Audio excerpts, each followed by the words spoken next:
त्याविषयीची आपली काय प्रतिक्रिया आहे की त्यांनी आपल्या परखड मताबद्दल पहिल्यांदा या ठिकाणी असं बोललेले आहे? बघा, शरद पवार साहेब हे जसे या देशाचे नेते आहेत तसे आमच्या सगळ्यांचेच नेते आहेत. जसे हिंदुहृदय सम्राट बाळासाहेब ठाकरे असतील,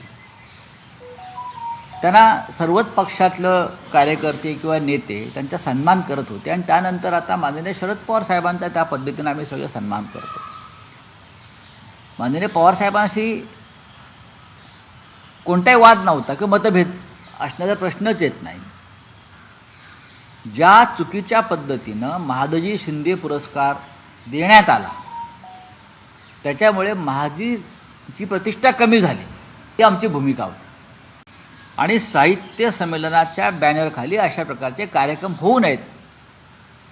महादजी शिंदे हा खूप मोठा माणूस होता. त्याने तलवारीच्या जोरावर दिल्लीवर राज्य केलं, दिल्लीला आपल्या टाचेखाली ठेवलं. त्याच्यामुळे दिल्लीशी